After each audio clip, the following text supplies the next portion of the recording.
ఎందుకంటే ఇండస్ట్రీలో ఎవరికి ఏ కష్టం వచ్చినా పరిష్కారం కోసం ప్రతి ఒక్కరి మనసులో మెదిలేది దాసరి నారాయణరావు గారి రూపం, ఆయన పేరే.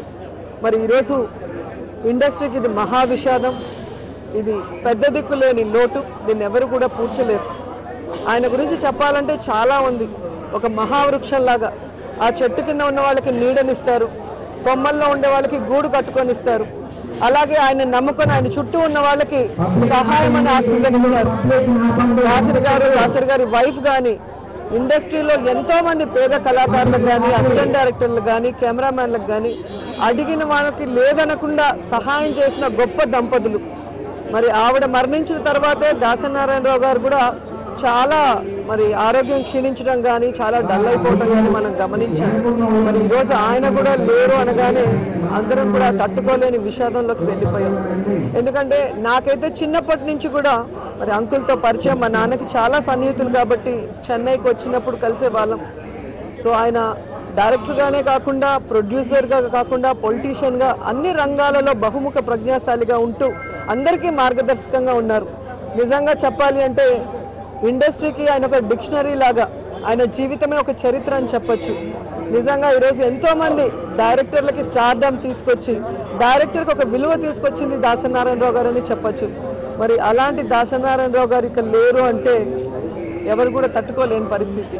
మీరే చూస్తున్నారుగా, వచ్చే ప్రముఖులందరినీ చూస్తే అందరికీ ఏ విధంగా సన్నిహితుడిగా ఆయన ఉన్నారు. మరి బర్త్డే సందర్భంగా కూడా ఆయన అందరినీ కూడా కలవటం, సంతోషంగా ఉండటం జరిగింది. కానీ అకస్మాత్తుగా నిన్న మరణించారనగానే ఎవరు కూడా ఏం మాట్లాడలేని పరిస్థితికి వచ్చాం.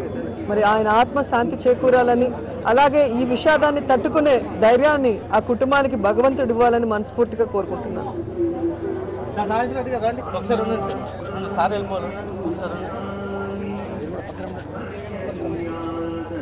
ప్రముఖులు కూడా మనతో ఉన్నారు. వైఎస్ఆర్సీపీ నేతలు ఒక్కొక్కరుగా వస్తున్నారు. బొత్స సత్యనారాయణ, అలాగే అంబటి రాంబాబు గారు కూడా ఇక్కడికి వచ్చారు. మనతో పాటు అంబటి గారు ఉన్నారు, వైఎస్ఆర్సీపీ అధికార ప్రతినిధి. ఆయనతో మాట్లాడదాం. అంబటి గారు, ఒక శిఖరం నేలకూలిందనే విషయాన్ని జీర్ణించుకోవడమే కష్టంగా ఉందని ఇక్కడికి వచ్చిన ప్రముఖులు అందరూ చెప్తున్నారు. ఆయన రాజకీయంగా కానీ, సినిమా రంగంలో కానీ ఎనలేని కృషి చేశారు. ఆయన గురించి మీ మాటలు. దాసరి నారాయణరావు గారు బహుముఖ ప్రజ్ఞాశాలి.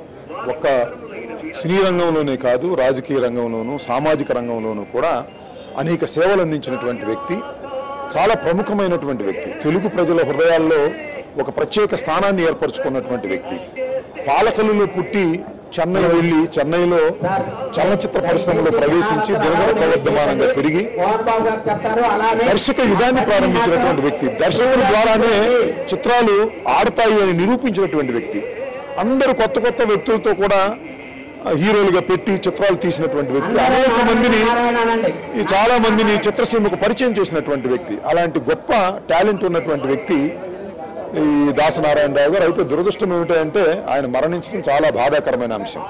అటు రాజకీయ రంగం, ఇటు తెలుగు చలనచిత్ర రంగానికి తీవ్రమైనటువంటి లోటు. ఆయన మరణాన్ని దిగమింగుకోవడం చాలా కష్టమైనటువంటి అంశం. ఆయన రాజకీయాల్లో కూడా కాంగ్రెస్ పార్టీలో శిఖరానికి చేరారు. కేంద్ర మంత్రిగా చేసినటువంటి వ్యక్తి, వాస్తవానికి ముఖ్యమంత్రిగా కూడా చేయదగినటువంటి కెపాసిటీ కలిగినటువంటి వ్యక్తి అయినప్పటికీ కూడా అవకాశాలు రాలేదు ఆయనకి.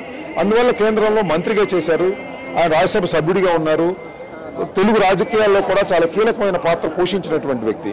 ఆయన సరే 5 మాసాల క్రితం ఏదో అనారోగ్యానికి గురయ్యారన్నారు, సీరియస్ అయ్యారన్నారు. తర్వాత మళ్ళీ ఇంటికి రావడం, ఆయన ఆరోగ్యంగా ఉండటం కూడా జరిగింది. అయితే దురదృష్టం ఏమిటంటే ఆయనకి చేసినటువంటి ఆపరేషన్లో కొన్ని కాంప్లికేషన్స్ రావటం వల్ల ఆయన హఠాత్తుగా మరణించారు. ఇది తెలుగు ప్రజలకు చాలా బాధ కలిగించేటువంటి అంశం. వారికి ప్రత్యేకంగా, నాకు వారికి ప్రత్యేకంగా వ్యక్తిగతమైనటువంటి సంబంధ బాంధవ్యాలు కూడా చాలా బాగా పెరిగాయి.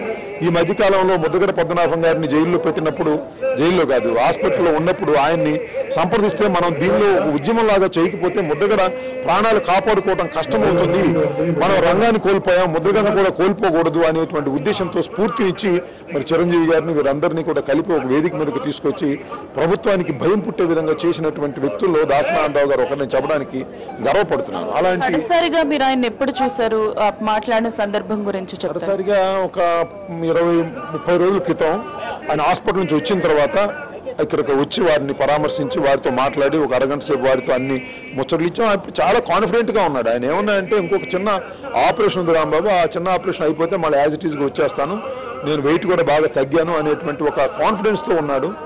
దురదృష్టం మరి ఆ చిన్న ఆపరేషనే మరి ఆయన బలికొన్నది. వయసు రీత్యా కూడా చాలా పెద్దవారు, 75 సంవత్సరాలు నిండినటువంటి వ్యక్తి కాబట్టి ఆయనకు ఆ కాంప్లికేషన్స్ రావటం చాలా బాధాకరమైనటువంటి అంశం. ఆయన మరణించడం కూడా జీర్ణింప చేసుకోలేనటువంటి అంశం. వార్త తెలిసి ఎంతో దిగ్బాంచండి. ఆయన లేని లోటు మా అందరికీ కూడా ఎంతో, ఆయన లేని ఊహించుకోవడం చాలా కష్టంగా ఉంది. తీరని లోటు.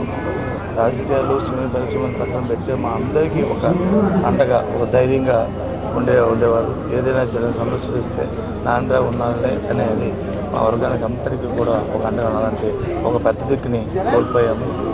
చాలా ఏం మాటలు కూడా రావట్లేదు, ఏం చెప్పాలని కూడా తెలియని పరిస్థితిలో ఉన్నాము. ఏదైనప్పటికీ పుట్టినవాడు గట్టిగా తప్పదు కాబట్టి ఆయన తీరలేని లోటుని భగవంతుడు మాకు తీర్చకపోతే లోటు ఆయన ఆత్మశాంతి చేకూరాలని ఆయన కుటుంబానికి ఆ ప్రగాఢ సానుభూతిని తెలియజేస్తున్నాం.